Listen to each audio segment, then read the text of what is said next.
E aí, pessoal do Facilitando a Medicina, tudo bom com vocês? Eu sou Cleverson Delvecq e a gente vai para mais uma aula referente à hematologia, essa playlist que estamos fazendo só sobre o estudo do sangue. Então, se eu te ajudar de alguma forma, você quiser receber mais conteúdos, mais videoaulas e participar aqui da nossa comunidade no YouTube, se inscreve no canal, galera, esse botãozinho vermelhinho que fica embaixo do vídeo. Deixe o seu joinha e vamos ao que interessa. Hoje vamos falar sobre anemia falciforme.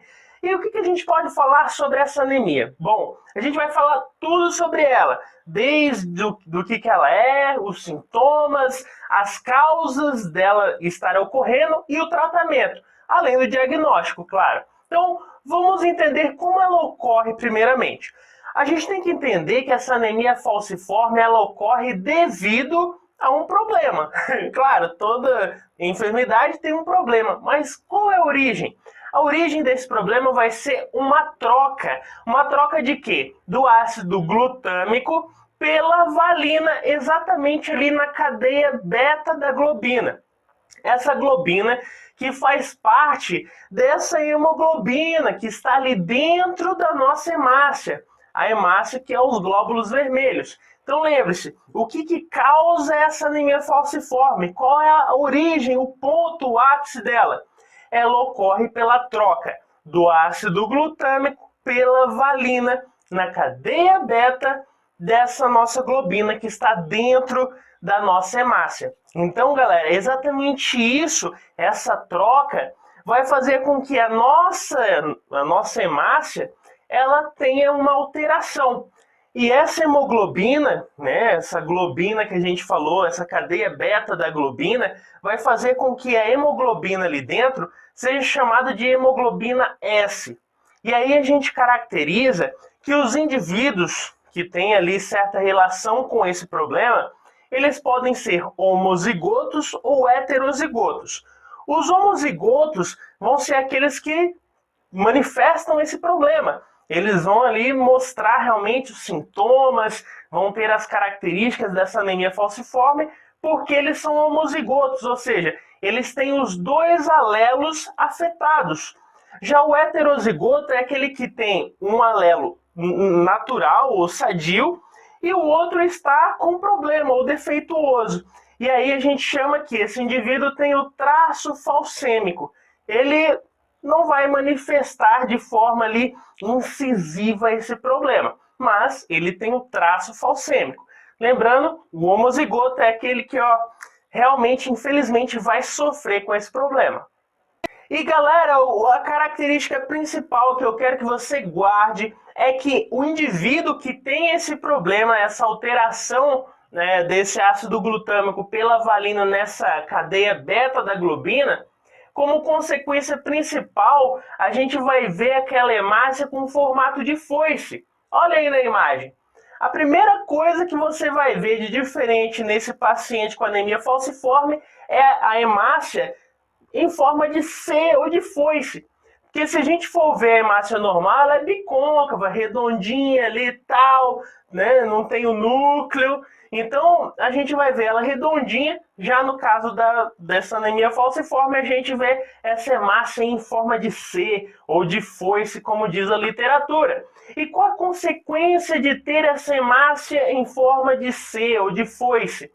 O principal, galera, é que como ela não é bicôncava, ela não tem a flexibilidade, ela não tem uma resistência, e ela acaba sendo destruída nos capilares e nos nossos vasos sanguíneos. E isso vai fazendo o quê? Uma obstrução. Isso vai ocluindo aqueles vasos, formando a famosa isquemia. A gente vai entender nessa aula ainda o quadro clínico, os sintomas.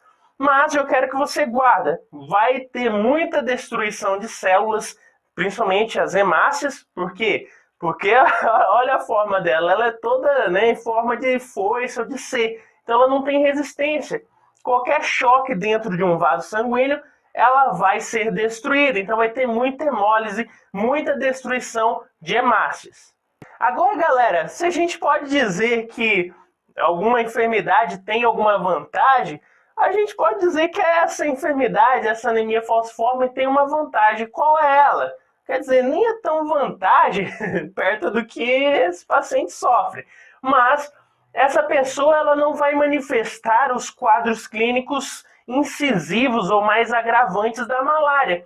Exatamente porque esse parasita ele necessita da hemácia para concluir o seu ciclo dentro do nosso corpo. Só que esse paciente não tem uma hemácia normal. Qualquer coisa, a hemácia se destrói, ela sofre hemólise. Então o parasita não consegue, de certa forma, ali, concluir o seu ciclo dentro do organismo desse paciente com anemia falciforme. Então, se a gente pode dizer que ele tem alguma vantagem, seria exatamente de não manifestar os sintomas agravantes em relação a essa parasitose, essa malária. E agora, galera, vem o mais incisivo ou importante, que seria os sintomas ou quadro clínico do paciente. Bom, a gente já viu as características, já viu o que leva a essa anemia falciforme, a troca do ácido glutâmico pela valina. Vou repetir, vou ser chato para você memorizar, beleza? Então troca ali e tal, ácido glutâmico, valina, leva a esse problema. Característica da hemácia, forma de foice. Sintoma, galera, já começa desde criança esse problema. Geralmente as crianças vão apresentar o que a gente chama de síndrome mão-pé. O que é isso?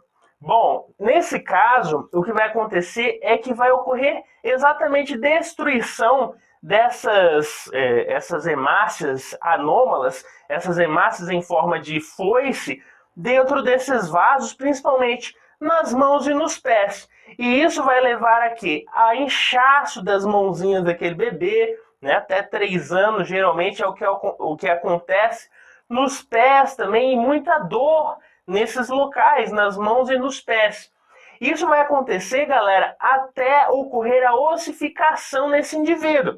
Porque posteriormente à ossificação, o que vai acontecer é que esse indivíduo vai ocorrer uma crise óssea. Ou seja, esse indivíduo vai sofrer com problemas ósseos bem agravantes, né, nesse indivíduo devido a essa isquemia, essa destruição de hemácias dentro dessa medula ali, dentro desses vasos sanguíneos. Então essa isquemia vai levar a essa crise óssea. Outra característica importante quando a gente fala da anemia falciforme é que esses indivíduos eles sofrem o que a gente chama de autoesplenectomia. O que é isso? Bom, autoesplenectomia é quando esse indivíduo acaba perdendo o baço por si mesmo. Como que isso acontece? Galera, o baço ele possui o que a gente chama de capilares fenestrados. E exatamente devido a esse defeito da hemácia do paciente, essa hemácia em forma de foice, quando essas hemácias passam por esses capilares fenestrados, ali nesse baço, eles acabam se chocando e vão destruindo essas hemácias. Elas vão ali explodindo, se assim a gente pode dizer. E ao explodirem essa hemácia, sofrerem hemólise, destrói esses glóbulos vermelhos ali, vai ocorrendo o quê? Vaso-oclusão desse nosso baço. Então vai ocluindo os vasos do baço, ocorrendo uma isquemia, até um ponto que vai sofrendo necrose no tecido do baço e ocorre a autoesplenectomia. Então, geralmente, indivíduos com esse problema, eles aos 5 anos já nem têm o baço mais. Então, galera, lembre-se disso.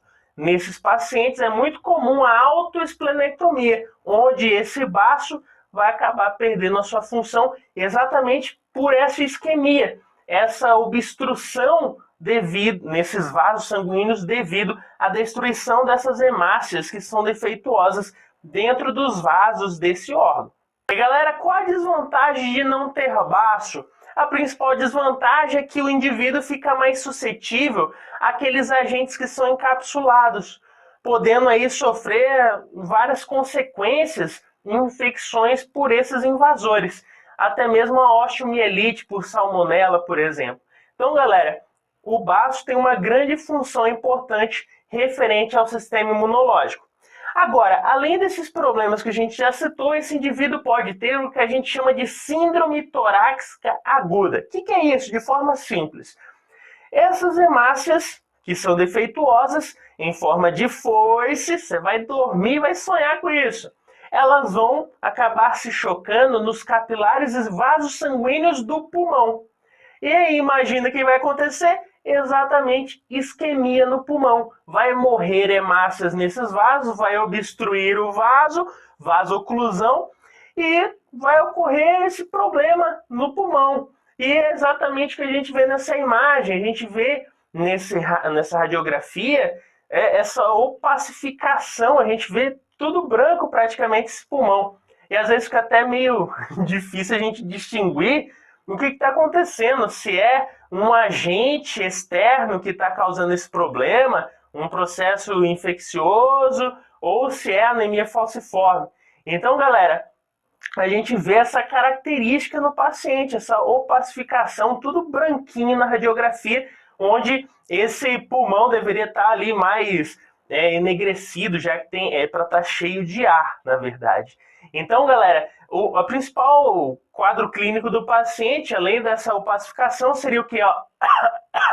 Tosse seca, secreções purulentas também, o mal-estar, dores no peito, na região do tórax. Tudo isso seria o quadro clínico desse paciente com síndrome torácica aguda.